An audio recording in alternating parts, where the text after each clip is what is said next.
Welcome to The Next. I'm the host, Jason Jacobs. This show sorts through the nuances of athlete development through the lenses of a dad that's trying to sort through those nuances myself with my own kids, but also as an entrepreneur who's building my next company in this category, a player development platform that's leveraging technology to automate a big chunk of what's happening under the hood to make high-end player development more accessible to players and to families to grow those players and grow the sport. Today's guest is Cason Hohmann. Cason was born in Texas and played 4 years of college hockey at Boston University, culminating in one of the captains his senior year, and they were the runner-up in the national championship, lost by 1 goal to Providence. And then he played for several years professionally in the U.S., and internationally in Slovakia, Switzerland, and Germany. Today, he's an agent. He opened his own shop, Commonwealth Hockey Group, and they're not just about representation, they're also focused on player development as well, working closely with their players, using video, getting them on the ice, and helping them improve their game, not just foster relationships and find fits with teams and coaches. We have a great discussion in this episode about Cason's journey in the sport, how he first discovered the sport, his late start, how he started on rollerblades, then grew into hockey. We talked about how he was an elite player growing up and what that means, and how to know if you're elite or not elite, and how that's measured. We talked about how much of Cason's discipline and work ethic came from him versus from his parents, and what his recommendations are for parents' roles in the journeys of rising competitive hockey players. And we also talk about player development in general, what works, what doesn't work, what Cason's approach is with Commonwealth Hockey Group, how technology is helping, and where the sport is going directionally. Okay, Cason Hohmann, welcome to the show. Yeah, thanks. Good to be here. Good to have you. And I figured I'd wait just until you get back from an international trip and you're nice and jet lagged so that you'd be weak and vulnerable. Perfect. Well, I really appreciate you coming on. I met you because you're running a camp that my son's participating in, but you happen to have been one of the captains at BU, which is our favorite college. We're season ticket holders. We go to as many games as we can. You can walk there from our house, which is another perk. Both my parents went to BU, and you were one of the captains in the year, your senior year when the team almost had it, right? Yep. National championship game, lost by 1, heartbreaker, and then you played a bunch of years of pro, and now you're standing up your own shop that looks like it's kind of part agent, and then you're doing some player development, and you're assistant coach at BB&N. All things that are super relevant to the stuff that I'm thinking about as a dad and as an entrepreneur, and I'm really grateful for you to make the time to come on and educate me and educate listeners as well. Yeah, I'm really excited. I'm pumped up. I think I have a lot of knowledge to share here, based off what you've been talking to me about beforehand, and I'm excited.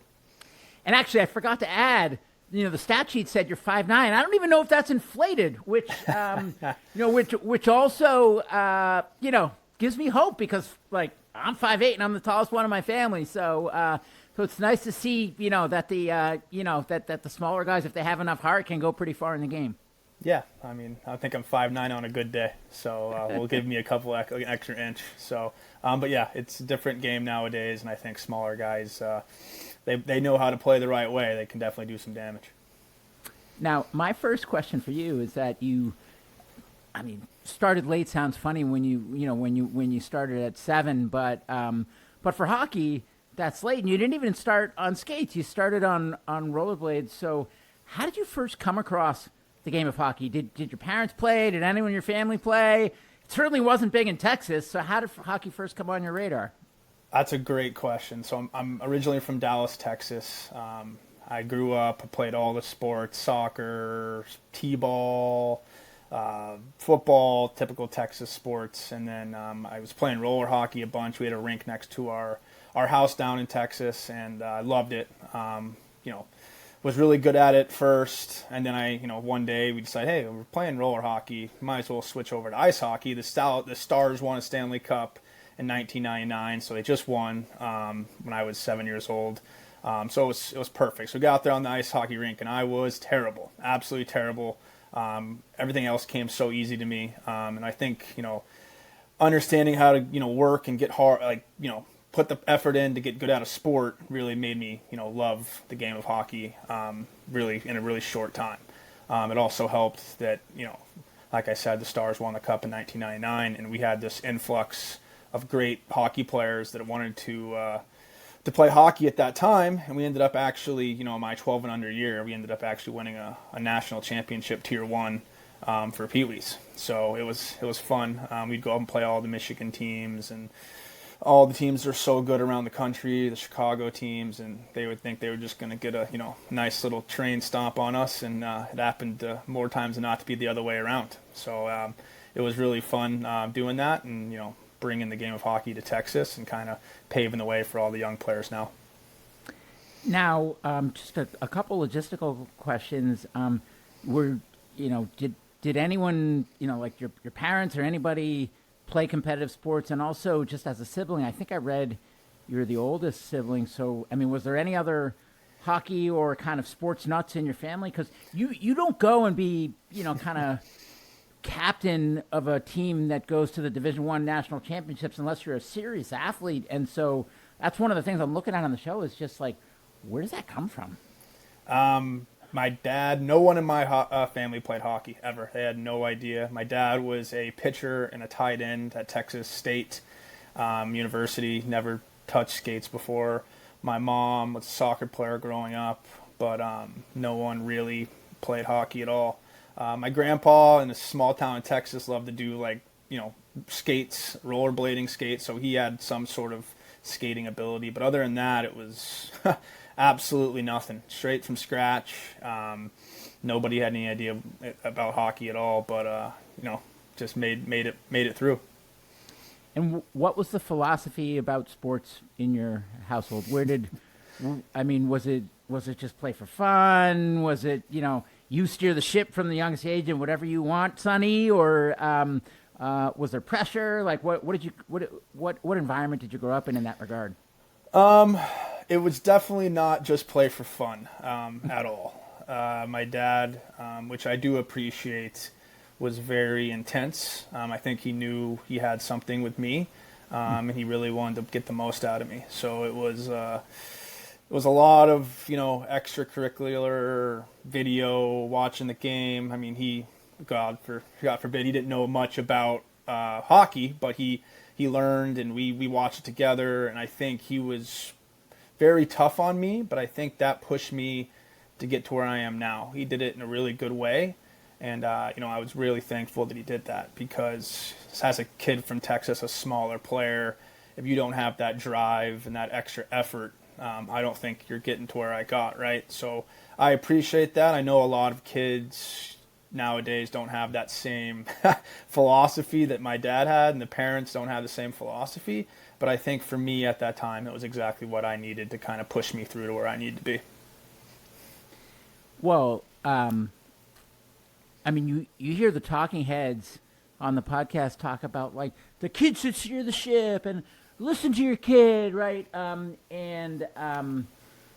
the one hand, it's like, I get it. It's such a long road that if the kid doesn't love it, then they don't stand a chance. And so, like, what's the point of the parent trying to force it? But on the other hand, like, look what it takes, right? And by the time the kid has enough agency, like maturity to understand what it takes, then it's too late, right? Yeah. And so I guess with the benefit of hindsight, how do you reflect on that experience, and how might you do it? Because you have you have one kid today?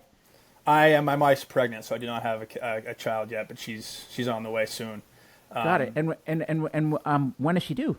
October 16th. So we're coming up here quick. So not yet, but it's at least kind of on the horizon of thinking about it. So as you head out on that journey, like what's in your mind? And the caveat is that I'm a crazy hockey dad now, and when my wife was pregnant for the first time, like, that was the furthest thing from the radar. Like, sports was recessive in me, but didn't rear its head again until actually my kids were quite a bit older. So, but that's another story.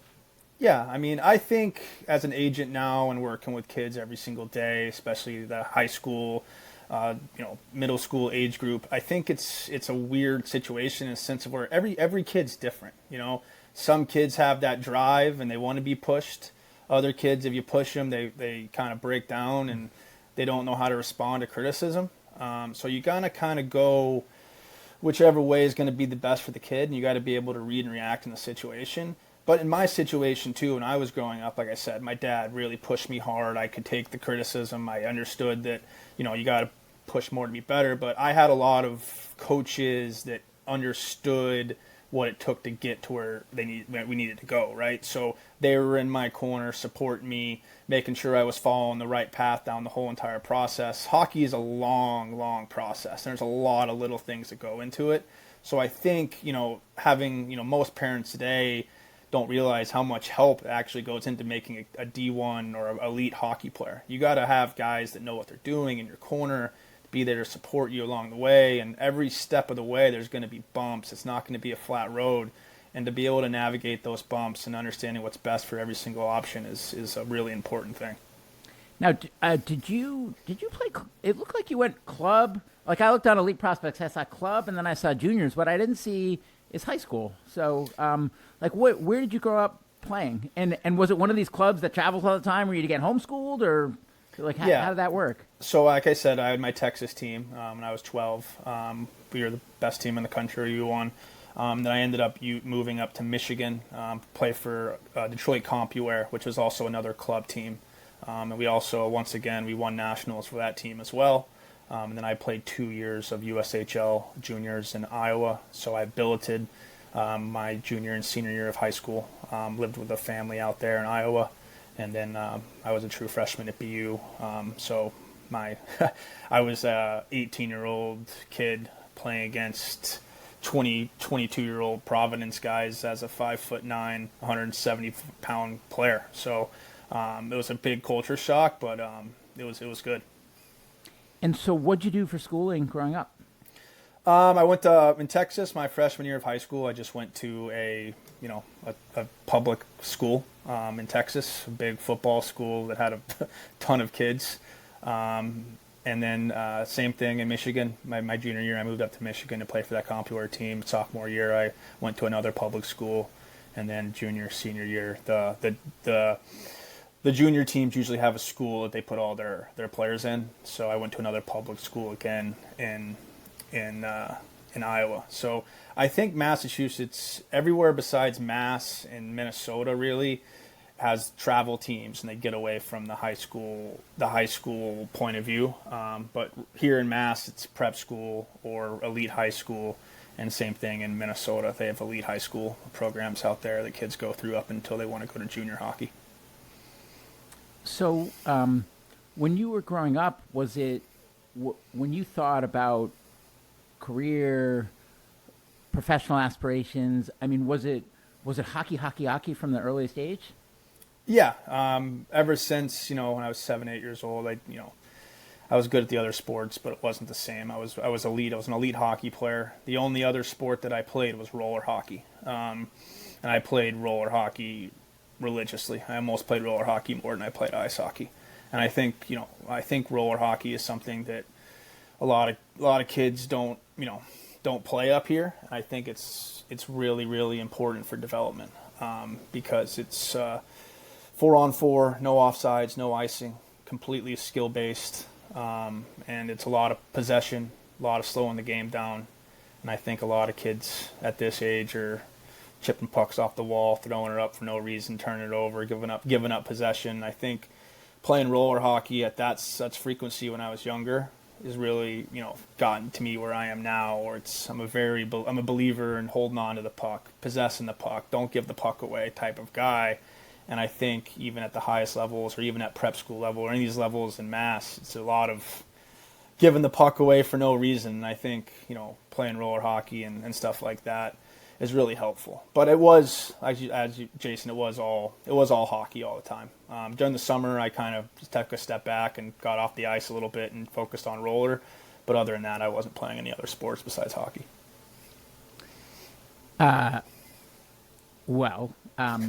There's a bunch of threads to pull on there. So one thread we could pull on is the thread about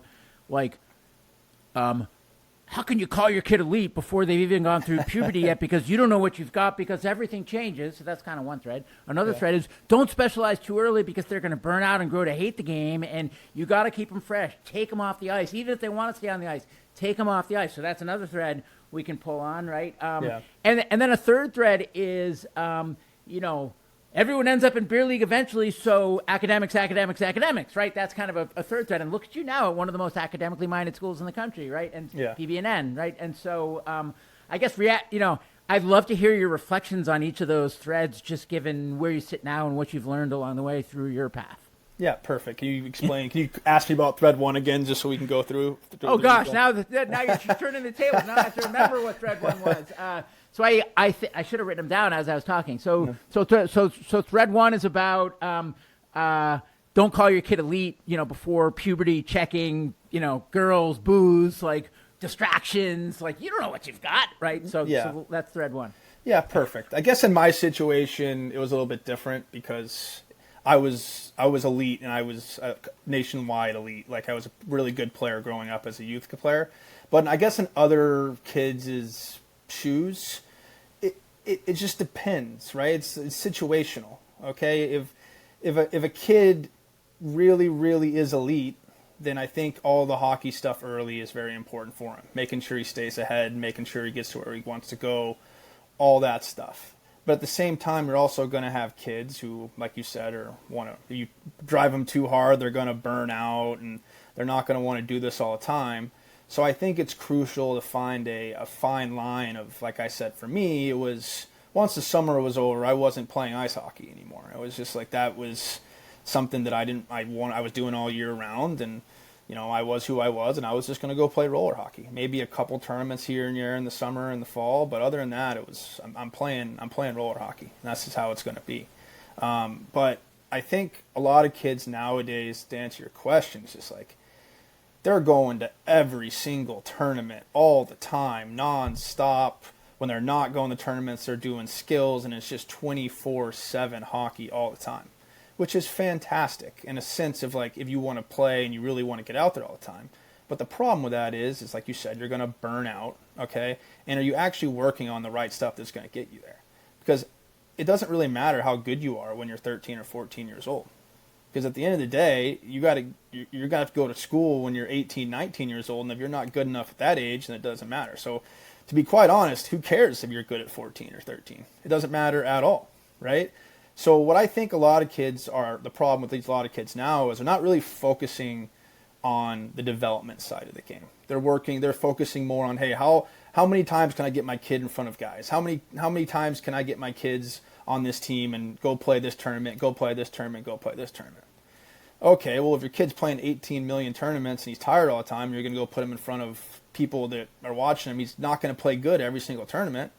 So you're going to actually you're going to give him some bad publicity a little bit too when you're doing all this stuff.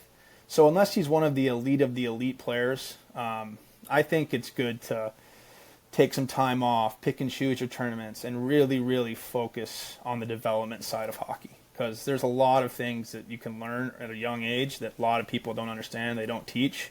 So I think doing that is the most important thing for these kids.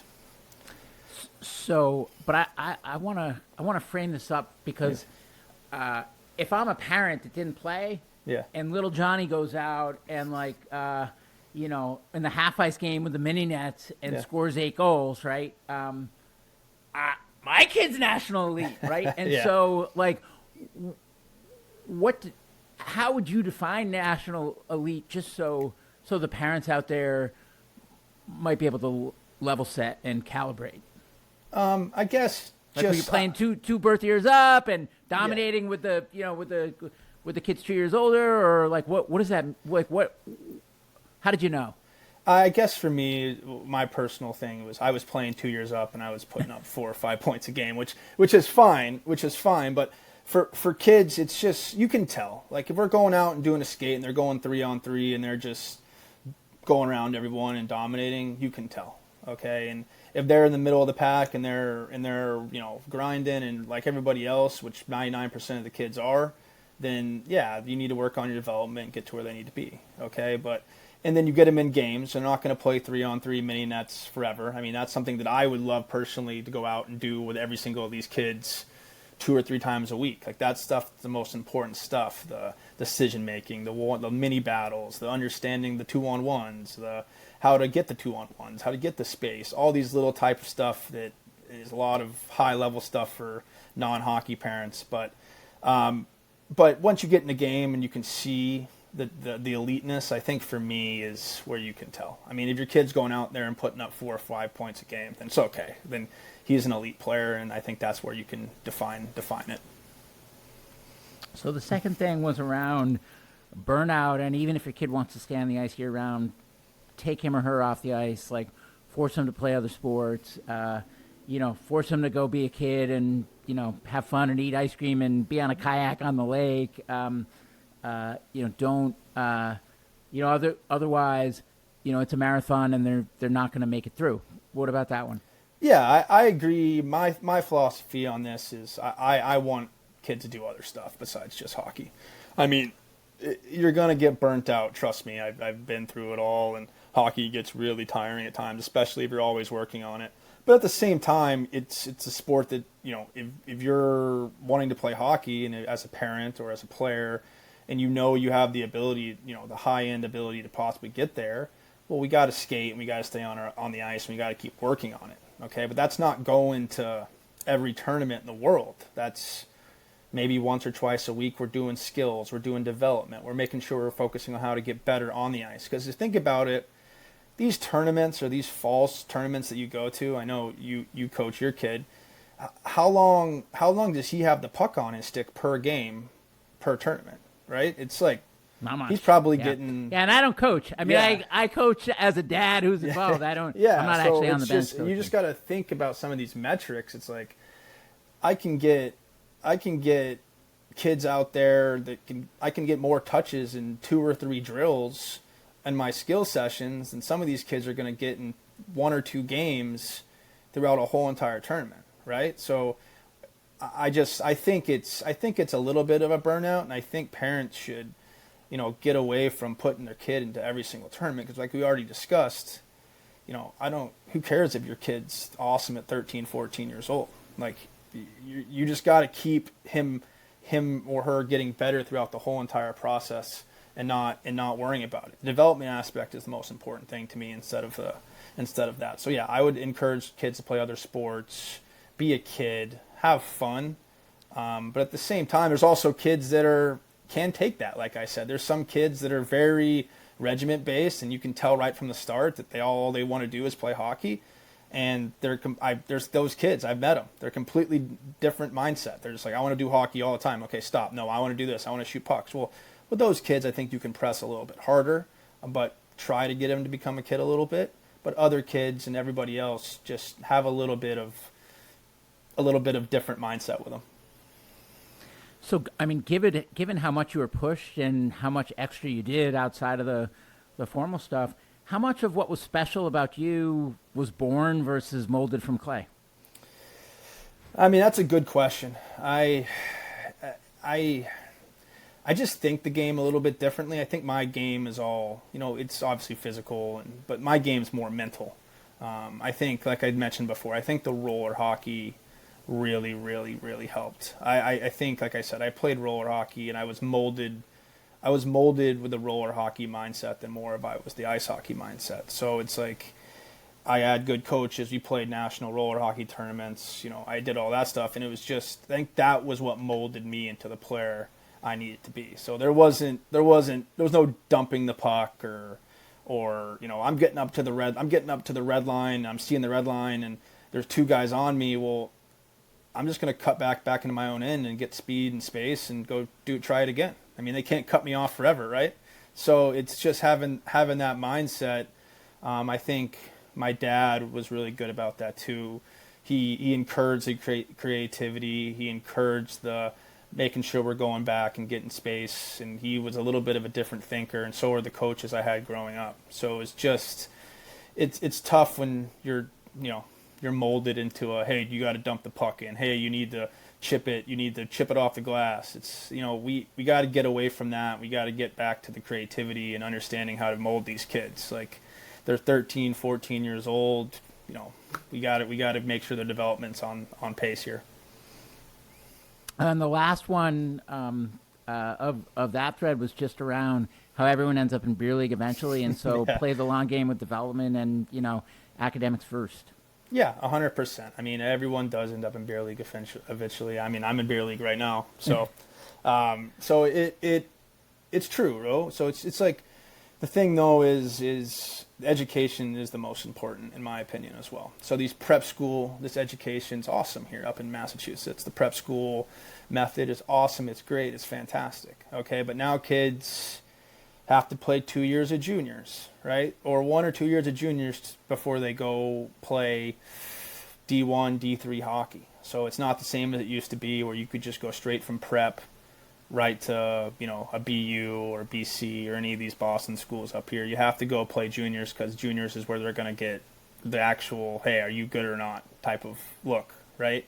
So I think there's a fine line. It's like, hey, I want him to go play prep school, but the problem is, if he's really, really good, are you actually going to finish out your degree at prep school? No, you're not. You're going to go play juniors, and you're going to be like me, and you're going to go to a public school in Iowa, right? So it's just, how do you weigh that against not doing it? And that's where someone like me comes in as an advisor, as an agent, that can help you get you through that. But at the end of the day, too, is going to play in that public. What's the end goal of prep school? The end goal of prep school is to go to a Ivy League school or a BU or a BC. Okay. Well, if you go to juniors in Iowa, that's your best shot of getting to that BU BC too. So it's like, you kind of got to weigh both in a sense of what's going to get me there the best. Also, scholarships. I mean, tuition nowadays at those schools are like $90,000. So you also got to have that in the back of your mind as well. So back to your path. So you were coming up playing club, and then and obviously some very good club teams, national championships, and the like. And then you switched to juniors before you got to college. So how did you end up at BU? What did that process look like? Yeah, so my sophomore year in Michigan, he won nationals, and right after that tournament, I visited a bunch of schools, and I had my pick of the litter, and ended up committing to BU before I even went out to juniors in Iowa. So, it was when you were sophomore in high school. Yeah. So it was great. So I mean, it's not really how. I mean, if you're like, I don't want to sound too braggy, but if you're really, really elite, that's a possibility, right? So it's like, but nowadays that's just hard to do. It's like, you have to go through and you got to play juniors, and then you got to make sure everyone's seeing you, and you're doing that type of route. But yeah, so I did that, and then I played 2 years in Cedar Rapids. And then I ended up at BU as a true freshman, so it was great. Do you, I guess, given how much training you were doing and given the moving around and stuff, do you feel like you had a typical high school experience? And looking back on it, if you didn't, do you wish at all that you did? I definitely did not have a typical high school experience. So I went to, like I said, three different high schools in my 4 years. Looking back on it, I loved it. It was great because I got to meet so many amazing people. I have friends from Texas. I have friends from Michigan in high school. I got friends from Iowa that live there. So I got triple the dose of high school, which was great. So, I mean, Texas, I was the hockey player. No one really, no one cared at all. But when I was up in Michigan, and a lot of guys knew I was a good hockey player, and then especially when I was in Iowa. So everyone knew I played for the Cedar Rapids Rough Riders there in Iowa, and it was a fun high school experience because everyone knew that you were a pretty decent hockey player coming through there, and it was fun. I really, really enjoyed it. I know a lot of kids are hesitant about leaving their home and going to live with a family they have no idea about. And I think just for me, I played a bunch of years in Europe as well down the line. I think going into new places and experiencing new things became easy to me because it was just another chance to meet new, awesome, great people and have more friends throughout the world, right? So nowadays it's like I know so many people all across the world through all my experiences, and it's so fun to have all these neat, cool relationships. It's like a hockey brat instead of an army Yeah, brat. yeah, 100%, 100%. And I've heard some other people talk about how they didn't have access to real player development, video analysis and strength training and nutrition and mental performance and all that until they got to college, or in some cases even past college. Whereas now it seems like that, for a price, it's being made accessible earlier and earlier. What kind of resources did you have, and what was the development focus for you growing up, and how did that contrast or compare to once you got to BU? Yeah, this is actually a great question. It's kind of the topic I wanted to discuss as well coming on here. I had nothing. I didn't, I watched video with my dad. He would put out a camcorder and he would watch video of myself, and I would look at there, and I would, as a kid who knew nothing, very talented, but didn't have the knowledge I know now. And then as you get older, this is my thought process on it, okay? Even when I was that age, you're not really focusing on development. It's like, when I was in Michigan, it's, hey, are you good enough to play on this team or not? And the answer is no. Well, they're just going to take someone else. Hey, when you're juniors in Iowa, there's hundreds of kids come to this camp. Are you good enough to play on the team or not? And no, they'll find someone else. There's no, same thing at BU. There's no development that's going on at these places that everyone says there is. There's nothing. So especially when I was growing up, what do the practices look like? The practices are forward check, back check, systems, power play, penalty kill, face-offs, neutral zone forward check, trap. It's nothing to do with, hey, Cason, you need to go to these spots on the ice to be successful. Hey, you had the puck on your stick for 30 seconds this game. We need to figure out a reason to get it up to 40 or 45 seconds for next game. You need 3 more shots. Okay, well, how are you going to get 3 more shots a game? That was nothing. There was nothing like that at all. Especially, even at BU, they had video guy, but that just wasn't a thing back then. And to be honest, I know we're going to harp on this probably in a little bit. It still isn't. It's still not a thing. So, but yeah. And are you talking about with clubs coming up? Are you talking about in juniors? Are you talking about in college? Are you talking about all of the above? I'm talking about everything. It's the same thing everywhere, especially in youth hockey. Obviously there's not that stuff, but at junior hockey, they have the ability to have that stuff, and then especially in the college level, they have the ability to have that stuff as well. So, but yeah, it's all team-oriented stuff, which is great, which is, at BU or at another Division I school, it's built around the team, which is how it should be, okay? But if your goal is to go play pro hockey or go to where you want to go as an individual, you need a little bit of individual coaching as well. Because if the video consists of you going in there and the coach who's running the whole team goes, hey, I want you to do this, and dump the puck in. I want you to do this for the team and dump the puck in. Okay, well, if you go down that route, how are you going to go play pro hockey? You're dumping the puck in every time because the coach wants you to, right? So there's a lot of little nuances that go into this stuff as well. So we've talked about how tournament isn't productive. Yeah. We've talked about how the teams are incented to win, and everyone's expendable, and they'll just put the best kids on the ice, but then the kids and families are left to figure out development on their own. And your point, what I'm hearing is that there needs to be resources that are centered around individual development. What resources exist, and what resources should exist? Yeah, I guess that's a good question. So what I do now, my job after I stopped playing 3 or 4 years ago is I'm a hockey agent. That's my main job. So I'm a hockey agent, but also a development coach and a video coach. So I take on players, and then what they get with me is the agent part of it that all the agents do is they put them on a team, make sure they're in the right spots and in the right positions. And then I also watch video with my kid once a week. And if he's in the Massachusetts area, I have skates that you know of that they come out and skate with me, and they get better, and they're working on the stuff in the skates that we're working on in the video.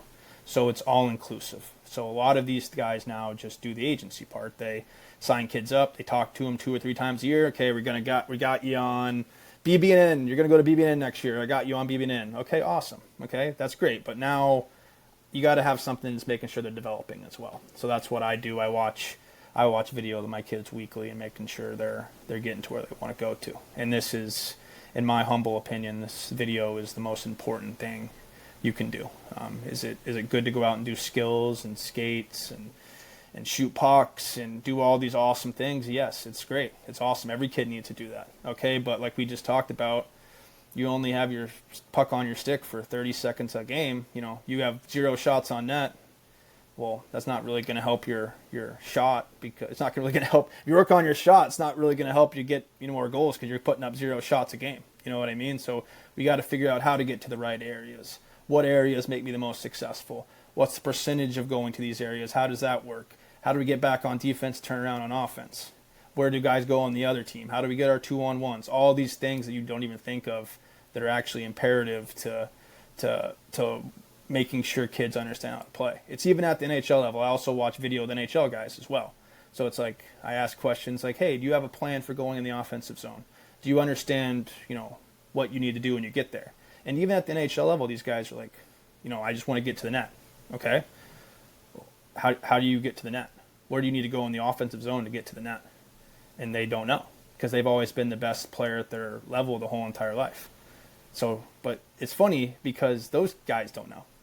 So it's a problem that's kind of occurring in the hockey world with no development and no understanding of how to become the best player you need to be. So if you're a player coming up that is not the best player your whole entire life, and is not the best player on every team, and doesn't have the most skills out of anyone who's on the ice, is it crawl, walk, run? Like, do you need to start with the individual skills before you get to the video? Is there a certain baseline of skill ability relative to your peers that you need to have before video becomes the highest leverage thing that you can do, or should everybody be doing it?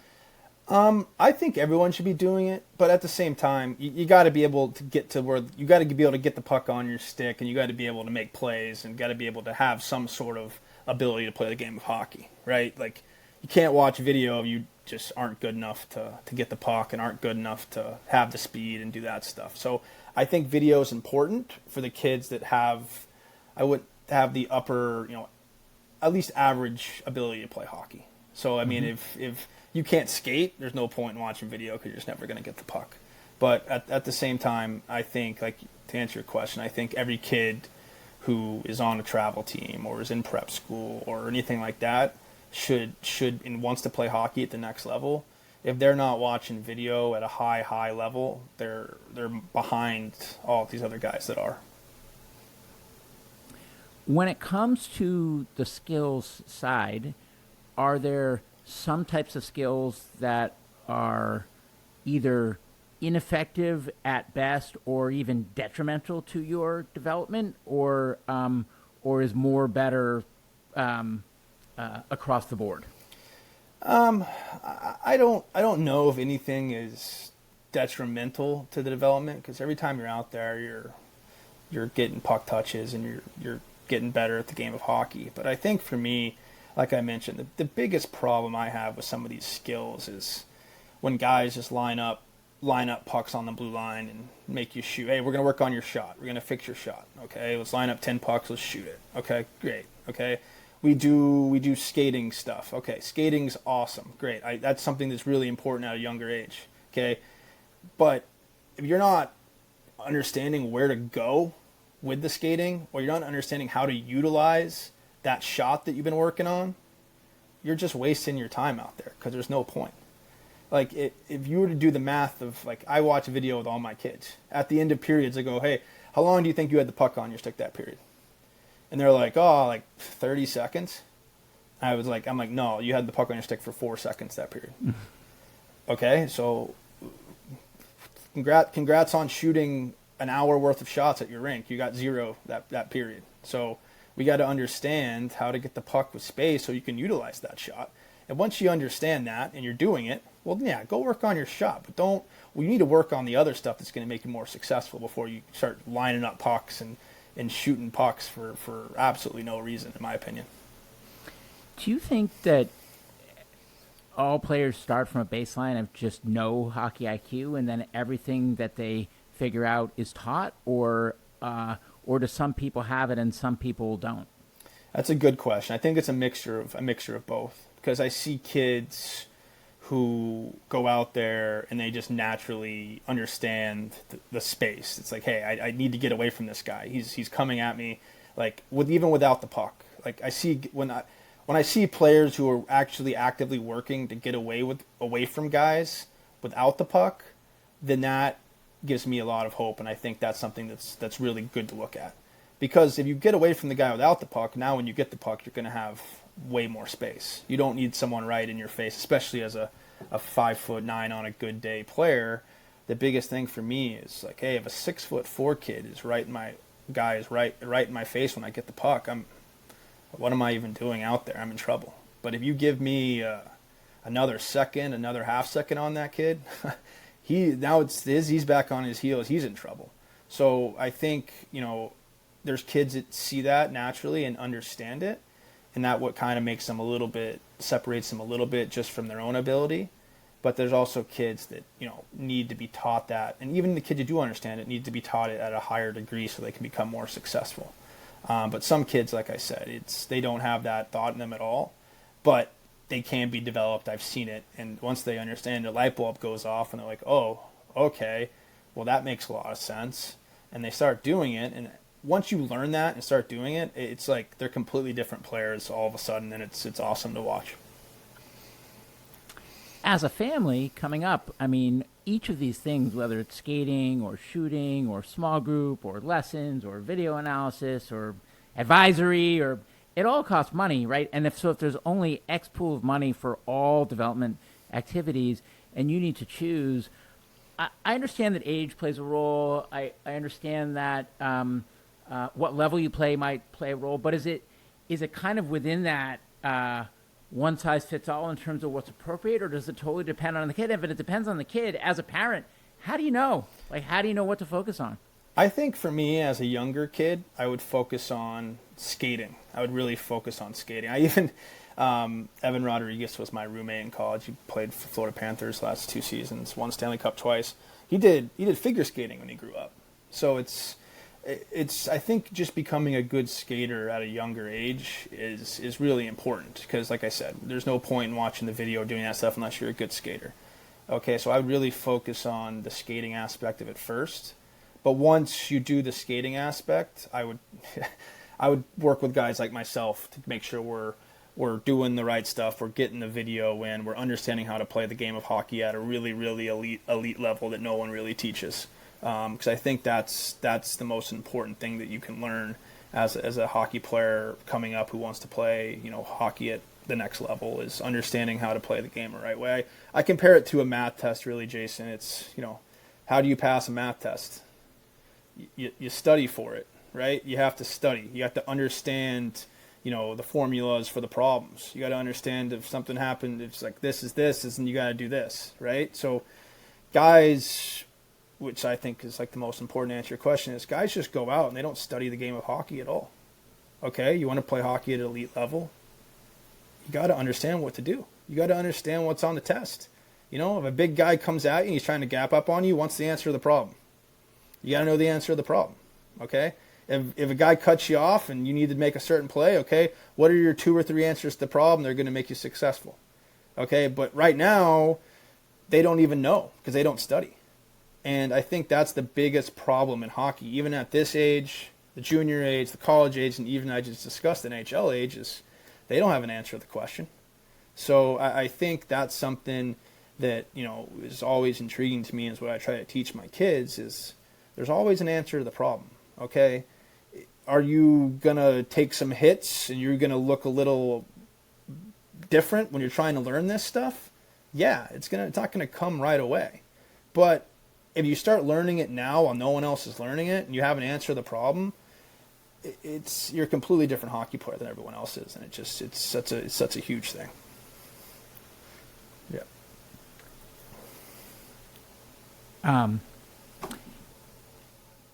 As the resources, as the knowledge of the game has increased and the resources have increased, in some ways, it's like, oh, our understanding used to be basic, and now it's more surgical. And as it's more surgical, you can drill into this, you can drill into that, you can drill into this. So in some ways, it's getting more complicated.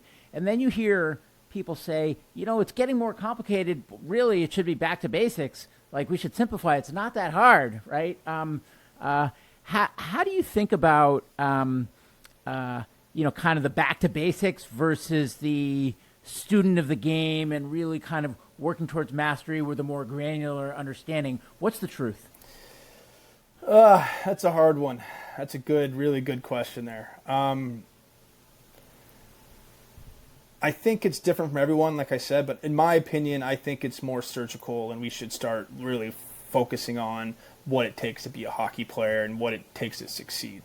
Okay, it's tough because, not to discredit a lot of coaches out there, but a lot of coaches never played hockey at a high level, even in prep or junior or club or wherever, right? They see hockey a certain way, and that's just how they view it. And it's all across the board. Like, you could go play for one coach who gives you all the freedom in the world and you want to do really well, and he's like, be surgical, be creative, go everything you want to do.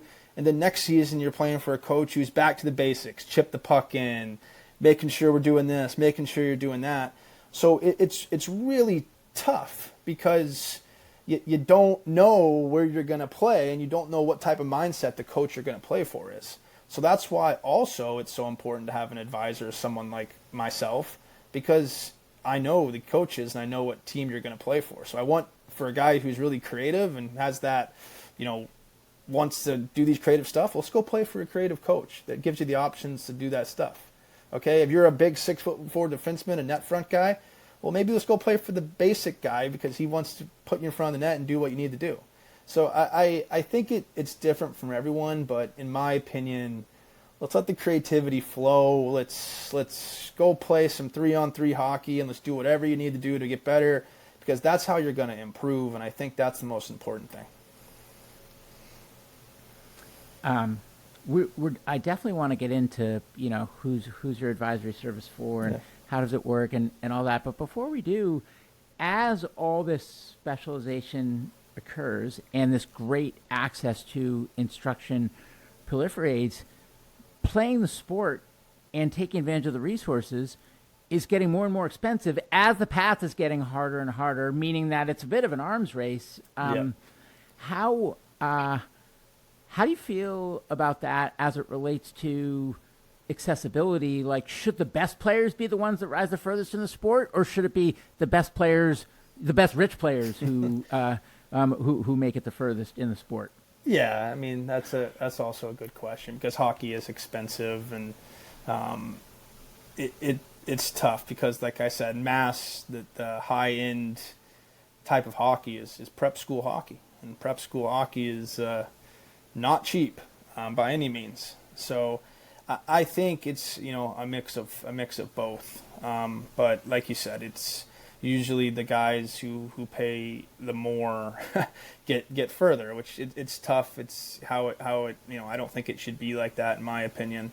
But at the same time, it's you got to be able to work on the video and get to where you want to be, and all these other stuff, and kind of make that commitment in a sense of if you're really believe that you have a D1 talent and you can get there, well, what's investing another $10,000 a year, or how much ever you go to these tournaments and how much you ever pay, what's investing $10,000 a year comparative to trying to get a $90,000 scholarship at one of these schools if you're really serious about hockey. So I mean, if you're a middle of the pack guy, I can understand the hesitancy a little bit, but if you really believe in your kid, you believe that you can make it. Like, I think having some type of investment for your kid is really important.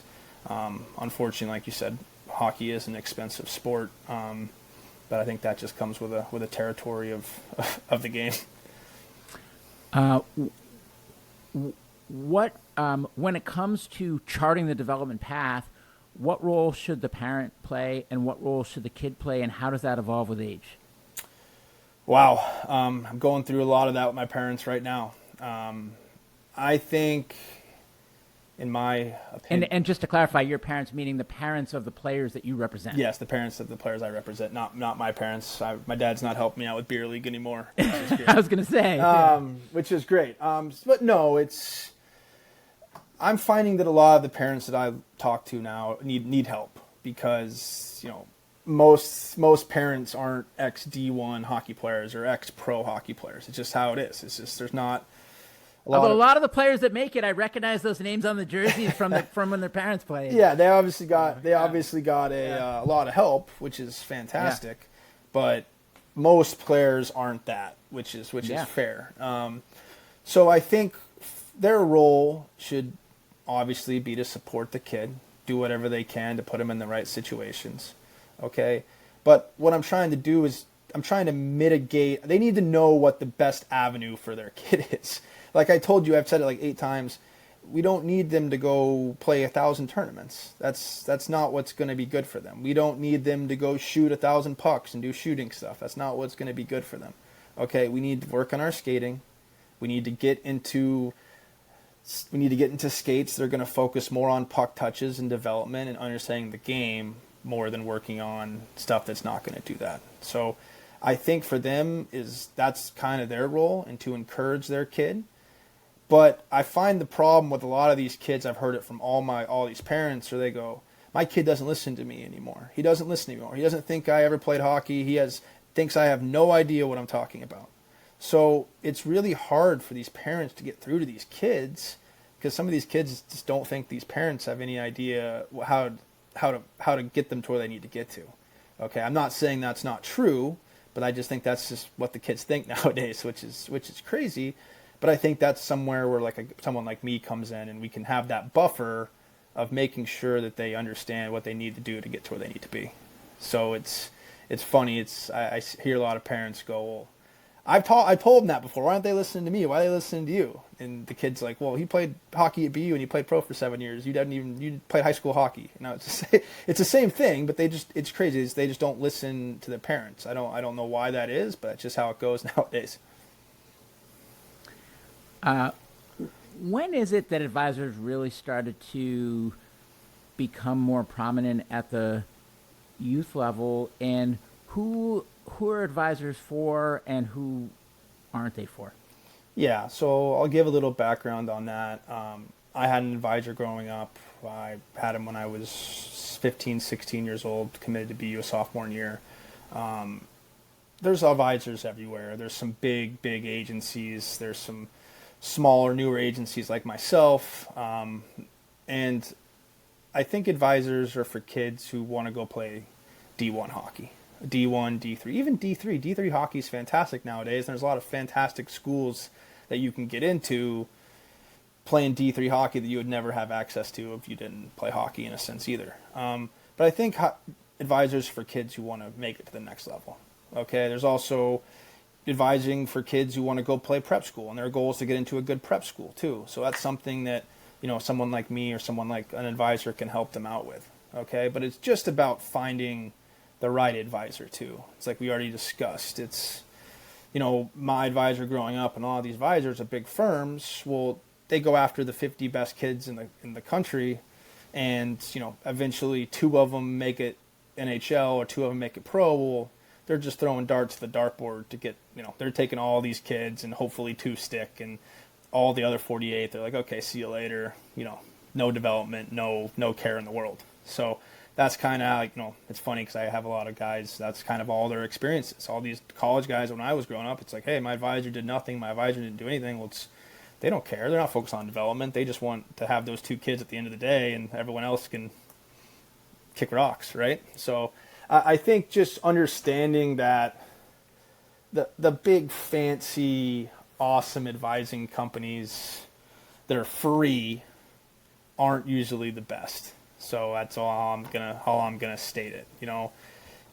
I have a paid system. This is my full-time job, but having someone that you're investing in your kid and who's completely invested in them is way more important. And I couldn't say it more than going after the big fancy advising company that kind of like how I did when I was younger, because they're like the hockey teams. They don't care about your development. They don't care about your process at all. If you get there, great. If you don't get there, well, they have 49 more kids they have for that age group that are gonna maybe get there. You know what I mean? So I think that's kind of the advising role, but at the same time, advising is, you have to have one. You have to have one, especially in junior hockey. You got to have someone in your corner. Every single kid who plays junior hockey, college hockey, Canadian junior hockey, they all have advisors. It'd be hard to find a kid who doesn't, because what if you get traded? What happens if the coach does this? What happens if this happens? What happens if this happens? What happens if this happens? Okay, well, parents can't call the coach because that's not taboo. You can't. It's not something that you can do. So you need to have someone in your corner that's fighting for you throughout the whole entire process. How pervasive are inflated expectations of for a kid's prospects amongst kids and players and families? Explain that question again. Sorry, that went right over my head. Yeah. So, I get that more resources can help each kid reach their fullest form. Yeah. Right. But if I'm a family that maybe is trying to allocate my dollars carefully and is really focused on ROI, right? Yeah. An advisor can be an investment if it's a calculated gamble that it will lead to, whether it's tuition, scholarship, or a pro deal, or whatever it is on the other end. But, there must be families that or players that you look at and you say, you know what, like, I'll take your money if you want, but like, they're not, and I don't know if you say it out loud, but like, they're not going to make it. You just know, right? Yeah. And so how pervasive is that? Like, players hanging on to the dream that really all it is a dream. Yeah. Yeah. Like I said, there's advisors who they don't care. They'll take your money. They'll take you even without your money, and they'll call you once a year. That's just how a lot of these guys are in the hockey world. It's gives someone's like me a tough time because it's hard. But I like to be very open and upfront with all the guys that I sign. So, I usually try to sign the guys that do have, some sort of a hockey future, so it makes it easier so you don't have to have those conversations, right? But some other players as well, I'm very open, and they want to work with me because they really believe in what I'm doing, and it's going to make them the best hockey player they can, even if they want to get into a prep school. Some of these people's goals are prep school, which is fine. Okay, so I like to be like, hey, listen, I'm not going to promise you BU. I'm not going to promise you I'm not promising anything. But I can promise you that I'm going to give you everything I have so you're the best hockey player you can possibly be. So it gives them a sense of accountability. They have to watch video every week. It gives them a sense of making sure we're getting on the ice with me if you're here and we're doing the right things. Okay? It's for me, it's very, very important to have some of these kids dialed in to what's actually going to make them successful. And that's why it's tough for me when I go after some of these kids. And like, I'm going to go with so-and-so. I'm going to go with so-and-so. Because all I want to do is scream and be like, he doesn't care about you at all. Right? So, and you can't say that because it looks bad. But at the same time, it's the truth. I've been there. I've seen thousands of friends, and I've been to 3 different high schools, played on a million different teams. It's same story over and over and over and over again. Okay? Advisors are taking these players just to throw darts at the dartboard, and it's a tough situation. So it's just understanding, who has the best interest for your kid actually, and making sure they're following through with it. It seems like the advisor role and player development in some ways are starting to merge, right? Yeah. Where it used to be that advising was about relationships, recruiting, making phone calls, like being able to speak objectively, et cetera. And now it seems like advisors are starting to get more active in that player development process. What do you think is driving that? And also, what's the state of the state there in terms of how are the player development capabilities in advisor land, and what and as they evolve, what does the future have in store? It's a good question. So I think back when I played, there was no video. Advisors were just advisors. There was no development. There's still really there's not. Some of the advisors are still the advisors. I don't think a lot of guys are doing what I'm doing. I think something that I'm doing now is kind of different from most of this advising world.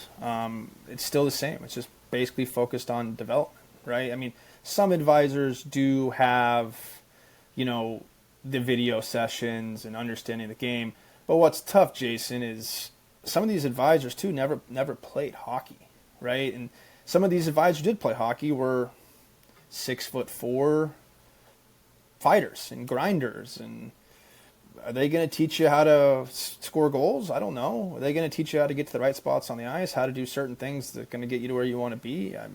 Maybe they have that knowledge of the game. But it's just tough because a lot of these people don't know. They don't know, just like the NHL players don't know. They don't know where to go on the ice. They don't know all these little tiny little things and schematics of the game and how to break down the game like that in a really high level. So it's tough for them to go out there and talk about video and development and making sure you're getting better and doing all the little things right. Well, they don't really know how to do that. So how are they going to teach you how to do it too? So I think that's something that the advising world really struggles with, and that's why I'm so excited to do this stuff that I'm doing, because we can, I can knock out both at the same time with all the relationships and doing this for a while, and I think it's a fantastic thing, and I hope more people jump on board with this, because it's going to make all these hockey players so much better. In 10 years, where do you want to be professionally? I want to have a big advising firm.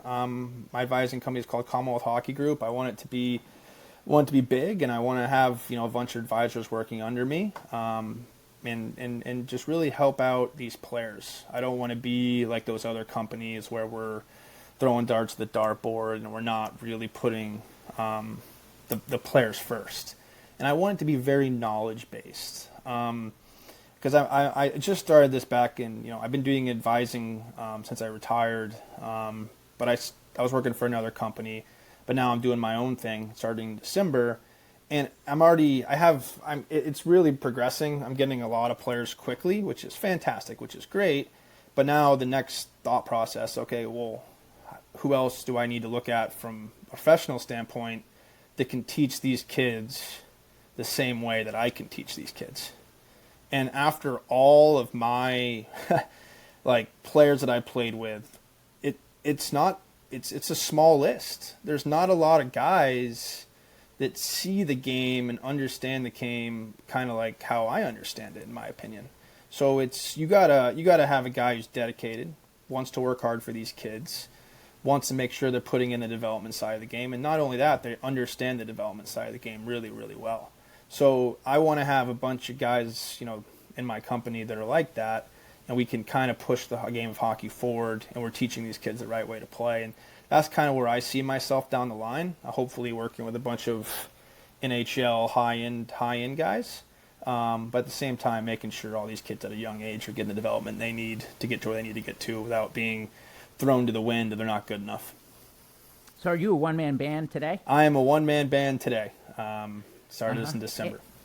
And how much of what you do with your time in terms of delivering your service is stuff that only you could do, and how much of it is stuff that could be outsourced if you either had like a junior that you could offload, kind of manual labor or time-consuming stuff, or technology? I think I could, it's something that I could get someone else underneath me to understand and learn, but they have to believe in it, and they have to also have the same mindset I do, and they also have to have some sort of degree of a high level of hockey knowledge. If you get a a really high-end player and you're having a discussion with them, like in the case of the NHL guys I work with, if you're not matching their IQ level and talking to them like you understand the game at a really, really high intensity level, they don't care at all. They'll be like, this guy has no idea what he's talking about.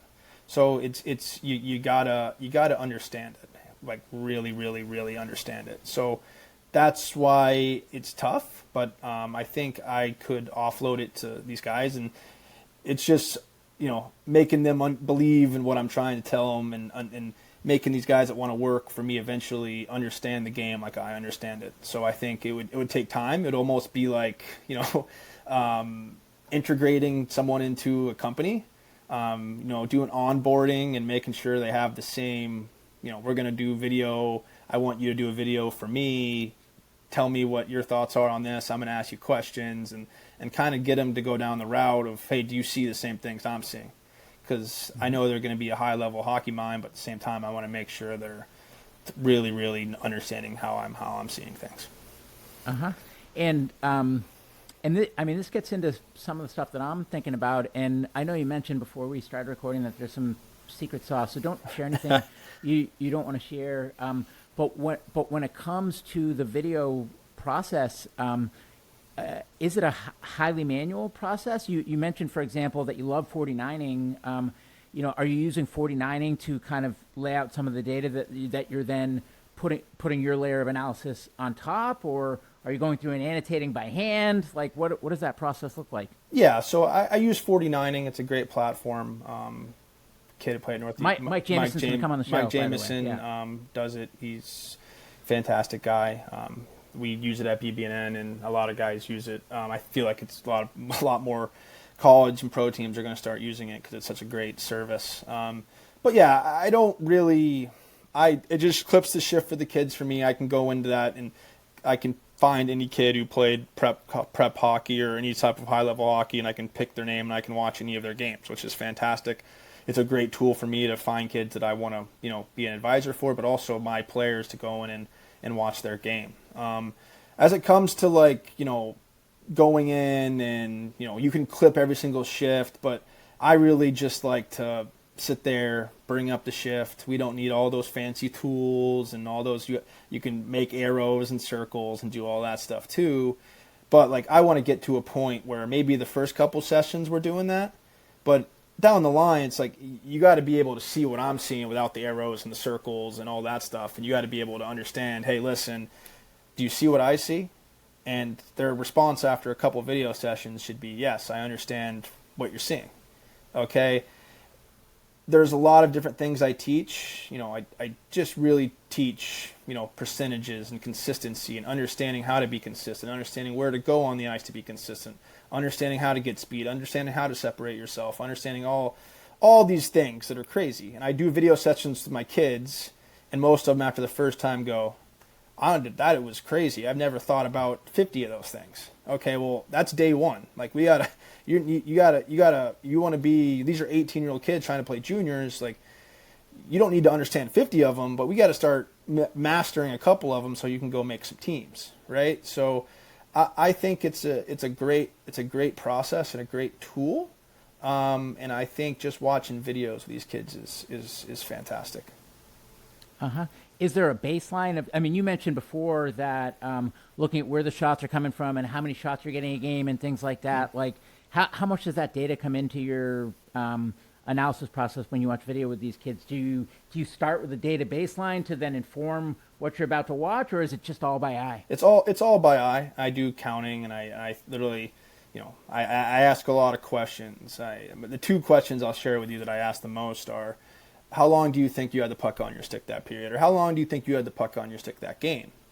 And like I said before, the kids' answers are always inflated. They're like, I had the puck on my stick for this amount of time, this amount of time. Do you track it manually to actually get the data? So I watch shifts. You sit there with a stopwatch? I don't stopwatch it. I eye it. And I can count per shift, and then after 5 shifts, it's period, we're good, next period, right? So a lot of these kids think they have the puck on their stick all game, especially when we first start. And I'm like, you had the puck on your stick for 20 seconds the whole game. You want to put up 5 points and dominate? How are you going to do that with having the puck on your stick for 20 seconds? It's just never going to happen. Okay, you're playing a game of luck. You're not playing a game of percentage. Can you go out there and get 3 points? Yeah. If the puck shoots it off a guy's shin guard and it bounces to you and you're in the wrong spot, yeah, you can.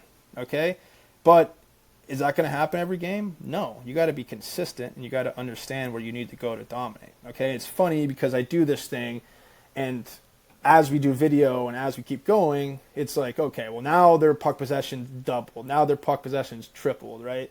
Now they're, instead of getting, 2 scoring chances a game, they're getting 5. Instead of making, 2 or 3 C- plays with the puck in the offensive zone, they're making 7 A+ decisions, and they're like, there's going to be games where you get really unlucky and you get 1 point. There's going to be games where you're doing the right things, you're getting really lucky, and you're getting 6. Now you're looking at 6. You're getting 5-point games every once in a while, especially at the youth level, right? So that's something that I really like to focus on. And the second question I ask is, how many times throughout the game did you think you went full speed? And a lot of these kids think, and they go, once? And I'm like, yeah, maybe one time. Like, how many times do you think your kid goes full speed a game? Like, if you were to literally skate as fast as you can up and down the rink, how many times do you think he reaches that full speed? Well, I mean, a related question is there too much? Because sometimes I feel like with him, and gosh, I'm really trying to make this journey not about him, right? But like, I feel like it's like 2 and it's just like run, like run everywhere, and it's like, dude, like I get that you want to be you want to hustle and be a two-way player, but like sometimes it feels a little bit like like the little guy where like you put your arm out and they're just punching air, and they're like spending all their energy punching air and they're not making any contact, Yeah, exactly. But I ask, like, besides like a forward check, you know what I mean, or like I ask these kids and I go like like obviously McDavid and McKinnon and some of these guys are so good at hockey. I mean, they're way more gifted than a lot of people, but how many times do those guys get the puck with speed and they're flying up the rink? Like, all the time. It's because they understand all these things that I'm trying to teach these kids, and they understand separation, they understand space, and they understand timing, and they understand all these little details. So you're saying it's almost like you need to create the space to give your jets a time to get up to cruising altitude. Yeah, it's like it's like playing tag, Jace. Everyone's responsible for someone on the rink, okay? If you're a winger and the puck gets dumped down back into your zone, well, that defenseman's responsible for you, right? So if you lollygag back into your zone and he lollygags up into your zone, you're never getting a degree of separation from him. So you need to skate hard as you can. So now when you get the puck and you turn back around to go offense, he's really far away from you instead of being right next to you in a sense. So that's something I like to teach my players. Do you think that you could watch a game and come up with if you don't have one already, come up with a scoring system, either like a whoop score, kind of like a number, right? Yeah. Or a letter grade for, like an overarching grade and then like subgrades around key categories? Yeah, I think I could do that. I thought about that as well. I mean, the only problem is it's based off of, like, you're probably going to have a better scoring system if you play more shifts. Or you're going to have a better scoring if, what happens if your team's up 7-1 and you're not playing at all in the third period, right? You're just going to sit on the bench because the coach knows the game's over. He's not going to play his best players, right? Mm-hmm. So, I mean, that's all well and good, but I think there's so many variables that it can't be really measured in that sense. But I like to measure, time of possession with the puck on your stick. How long, how many times are you getting the puck going full speed, and how many times are, you actually, instead of accepting a shot from the corner that's never going to go in, that you're turning back up and getting into the spot that's going to make you the most dangerous. Like, these little tiny things that they're measurables, and we can measure them, but I measure them via personal one-on-one talks when we're doing video together every single week. It's like, you see what I'm seeing? He's like, yeah, okay, well, we got to start doing it now, right? So I think that's something that's more important for me instead of having a system right now. But I can definitely see how a system would be successful down the line. If the machines were to do a pass and review the film and lay out either data or analysis or something for you, do you feel like there's things that the machines could do that would save you a bunch of time, so you could just kind of do the things that only you could do with what's in your brain, with your experience and, decades of playing at a high level and stuff like that. That would make you more efficient, such that you could deliver the same output with more leverage on your time. Yeah, I think it would be fantastic. I don't know how to do that stuff. You probably know way better than me, obviously. Well, that's what I'm thinking of doing. Yeah. But I don't know how to do it. But what I'm trying to do, to be honest, is get the people like you that know how to do it as a human, and get the people that with the machines that know how to train the machines to do what the human can do, and get them together, not as a replacement for the human, but to leverage the human's time such that you can lower the price point for kid and family and increase the accessibility of high-end player development for more kids, right? Yeah. And again, not as a replacement for what the kids are getting at the tippy top, because the tippy top, it's always going to be better, but a lot of people can't afford the tippy top, or don't have kids that are good enough to justify, but could still benefit from it. Yeah, Right? I agree. Yeah. I agree 100%. I think that would be absolutely fantastic. That would be groundbreaking, because, like I said, I put so much time and effort to these kids that I only have one me, right? I can't go around and I only have a certain amount of time in the day to teach kids and give kids knowledge. Also, I'm doing skates, I'm coaching, I have all these other things that I'm doing. So to have a system like that in place would be great. It would just have to be very based off of a thought process that's not the same, in my opinion. Like, specifically for me, I would need certain measurables that I in my brain sees that would be successful. Well, that's the hard part. I bet I don't know this because I haven't talked to enough of you guys, Yeah. but my early sense is that each of you guys has your own way, and there's no right or wrong. It's just like different strokes for different folks, but coming up with a baseline that's actually relevant across, right, seems very hard. Yeah, 100%. I agree with that, but if there was a way to get the measurables down and somehow clip those up and put them out there at a very fast pace, that would be game changing for me. Yeah, because that's what I'm thinking is instead of focusing on the team and coach, Yeah. right, who's looking at what lines to run and how to win games, right, centering a platform around player development where it's about extending the human player development, the great human player development people's capabilities to reach more kids in a more efficient way, right? Which could then lower the price point for a kid and family. And yeah, some of that is like the baseline data, but some of that might also be like, hey, you did it wrong. Let me go find some examples of an NHL guy that did it right. And then instead of hunting for an hour, it's just type in a little prompt of what you're looking for, and it just tees up 5 awesome clips. That would be Stuff awesome like that. too, because Yeah. I find, like I said before, one of the toughest things is finding clips of what I'm trying to teach these kids, and I don't want it to just be the same guys. I could go on there and look at McDavid and McKinnon and all these high-end guys doing the stuff I'm teaching, but it's just like, okay, those guys are the best players in the NHL. Like, obviously they can do that, right? I would love to be able to type something in and find an average NHL guy who completely understands this stuff, or even a college hockey player that goes in and understands it and is getting to those points. Even if he doesn't understand it, there's times where I'm watching hockey and I'm watching college or pro or whatever, and these guys who I can clearly see that have literally no idea what their goal is in the offensive zone are getting up to where they need to be or going to the right space. And it's funny because then it gets to them and they're in the right space on accident and they're producing because they're where they need to be. But it's funny to me because I see it and it's not on purpose, which I guess the human eye that doesn't go mad scientist mode on hockey like I do thinks it's planned, but I can see when it's purposeful or not. And I think finding those clips and putting those moments would be huge. Huh. Yeah. Cool. Yeah. Well, this was such a fascinating discussion. We covered a lot of ground. Yeah. Is there anything I didn't ask you, Cason, that you wish I did, or any parting words for listeners? Not really at all. I'm obviously I'm very passionate about what I do. I love the game of hockey. I love teaching kids and getting them to where they want to be development-wise. It's something that's really important to me and big in my heart to do, and I appreciate you having me on here. I really don't have any other. I think we covered every little thing that we need to talk about. But yeah, I would love to love to help out any way possible down the line. If you have anything for me and, any other questions down the line, I would love to chat and discuss. Yeah, well, a few things. One, I'm thrilled my kid's out there with you a couple times a week this summer. That's been really special and awesome. Yep. And I'm a big fan of both your passion and your practice. Yep. And second, I don't. Sounds like we both believe that the next wave in player development is led by video, right? Yep.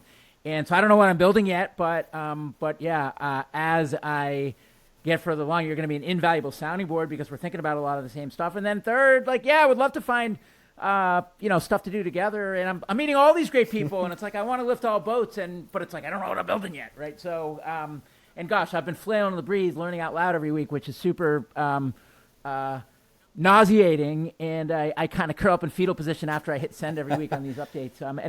You're not on there yet, but maybe I'll put you on the next one with your permission. But yeah, psyched to get further along, psyched to keep the dialogue going, and wishing you every success with your growing business and with your journey in the sport. Awesome. Thanks for having me. I know it's probably crazy with all the different hockey minds all over the place, but I think it's going to be fantastic.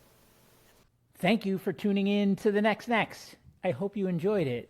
If you did, and you haven't already, you can subscribe from your favorite podcast player, whether it's Apple, Spotify, or any of the others. We also send a newsletter every week on the journey itself, the new content that we publish, the questions that we're wrestling with, how the platform itself is coming along that we're planning to build for player development, and where we could use some help. And you can find that at thenextnext.substack.com. Thanks a lot, and see you soon.